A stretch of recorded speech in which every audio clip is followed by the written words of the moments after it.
Yo, what's up mga sir? Today kuyugi ko ninyo kay naa pud tay suroyon nga bag-ong cafe dinhi sa Iligan City. Nindot pud kaayo dinhi mag-hangout ug mag-chill-chill kauban imong mga barkada and family. Og naa pud sila free wifi mao goods kaayo kung gusto nimo mag-research or mag-update sa imong mga social media. Kay aside sa nindot ug ambience, lami pud kaayo ang ilang mga food and drinks. Anyway, sa wala katultol located gani dinhi sa second floor Nexus building, Quezon Avenue Extension, Palao, Iligan City. Sakay lang mo Palao na jeepney, dayon naog mo dinhi sa may cruising between sa the residence by Ivory and the strip kung inyong gisakyan is going to medical. Then baklay lang mo gamay o malabyan ninyo ang Am's Chicken House, Digamo, and Bigwas, Bulaluan ug atbang sa Romsel Signages Installation Services. Then mao na dayon ni ang atong Nexus building. Naa sa second floor ang atong bag-o nga cafe which is ang Love Sophia Cafe. Pagsulod nimo maka good vibes kaayo ang place ug ang ilang mga staff is accommodating kaayo.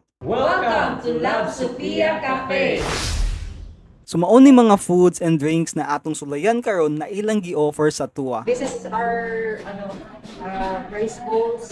Ang ani is balanas orange chicken.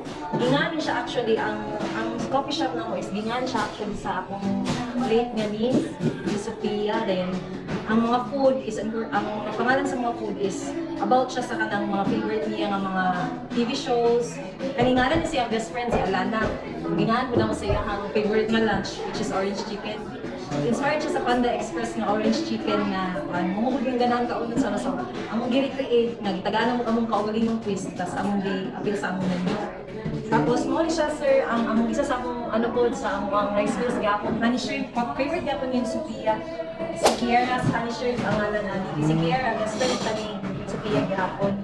Tapos sa among mga pasta gingalan na mo siya sa yung favorite na TV show, How I Met Your Mother na TV show. So nakangalan siya sa yung mga main character.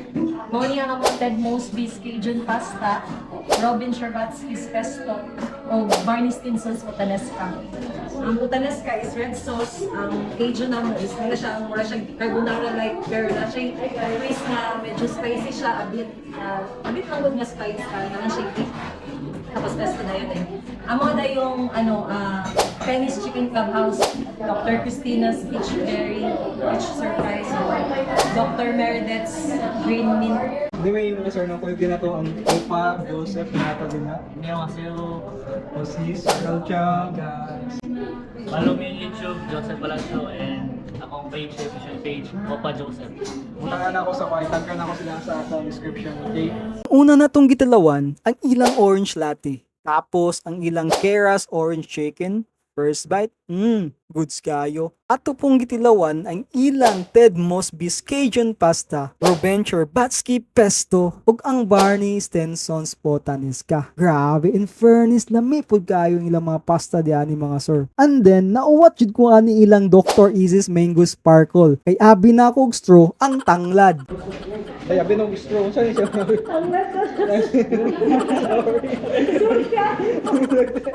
So, dili na ni straw. Apan grabe, I think new favorite na pod na ako ni na drinks kay grabe ka refreshing. Anyway, akong masultis lami yun ang ilang mga foods and drinks. Ug affordable na pod ang mga presyo. Mausulay pod ninyo dinhi sa Love Sophia Cafe. Ug naga-cater pod sila og party and events like small gatherings, birthdays, bridal shower, meetings and reunions for as low as 2,000 pesos minimum spend. Ug ma-exclusive na dayon ninyo ang Love Sophia Cafe.